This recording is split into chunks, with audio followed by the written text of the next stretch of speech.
Fabien Perruca, bonjour. Bonjour. Vous êtes de Zinc. Alors Zinc, on va expliquer ce que ça veut dire.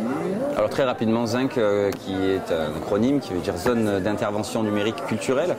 On est une des associations qui travaillons toute l'année à Marseille dans le 3e arrondissement, à la Friche Belle de Mai. Et voilà, on est là, comme chaque année, présent à l'Orme.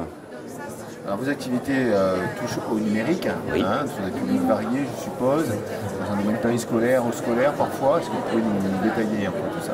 Alors oui, toute l'année, Zinc propose des activités d'accompagnement autour des pratiques artistiques et culturelles numériques. Donc pour mettre en œuvre cet accompagnement, on propose des ateliers toute l'année, le mercredi après-midi, le samedi après-midi, à destination de tous, des jeunes et des moins jeunes. Mais également des stages pendant les vacances scolaires aussi, et également des interventions au milieu scolaire pour accompagner les profs sur leurs projets.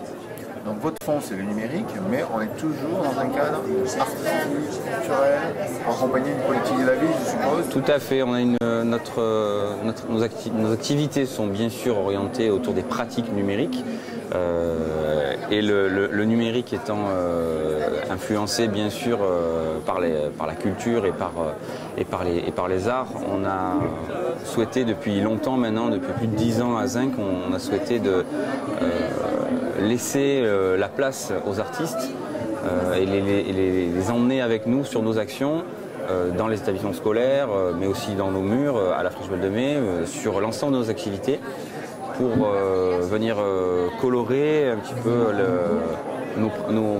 nos propositions de leur regard, qui est souvent un regard pas forcément avant-gardiste, mais un regard décalé sur les pratiques numériques du quotidien, pour aller un petit peu plus loin et donner un peu de hauteur. Alors pour rentrer dans le concret, on va donner quelques exemples d'ateliers, d'animations que vous proposez aux enfants. Par exemple, aujourd'hui nous sommes présents à Zinc, à l'Orme, pardon, comme chaque année, et comme chaque année on propose des exemples d'ateliers, d'activités qu'on mène toute l'année et qu'on peut mener dans l'établissement scolaire. Donc cette année on est présent aux côtés de l'association Seconde Nature, avec qui nous travaillons déjà toute l'année, et nous proposons trois types d'ateliers différents, d'ateliers liés à la programmation, à la découverte de la programmation pour créer des jeux vidéo, donc ces ateliers autour du logiciel Scratch notamment, mais aussi des ateliers de création d'histoires interactives, comment apprendre à écrire et réaliser des histoires non linéaires, donc avec des embranchements, des choix à faire par l'utilisateur. Et également découvrir et faire ses premiers pas dans l'électronique avec les petites installations des maké-maké pour réaliser des petits pianos numériques à l'aide de légumes, de fruits. En appuyant dessus, ça fait différents sons. L'idée étant de mettre un premier doigt sur ces pratiques électroniques qui font partie des pratiques numériques. Alors l'enjeu c'est plus par l'attrait du numérique, puisque aujourd'hui les jeunes sont quand même très attirés par tout ce qui est multimédia et numérique. C'est d'entraîner les jeunes vers la culture et les arts, pour profiter du phénomène, pour justement intéresser à cette sphère qui est parfois un peu délaissée. Le numérique, bien sûr, c'est un domaine, ça doit être un outil, ça ne doit pas être le sujet, et c'est un petit peu notre manière de travailler. C'est que le numérique, il est là comme support et au service de la culture et des arts. Et nous, on essaie justement au travers de cet outil, grâce à cet outil, d'amener l'art et la culture dans les mains de tous. On a tous, mais surtout notamment les jeunes, vous le disiez, ont des pratiques numériques importantes. Ils ont tous un téléphone portable dans la poche. Ils passent plusieurs heures par jour devant leur ordinateur à consulter différents sites, réseaux sociaux, etc.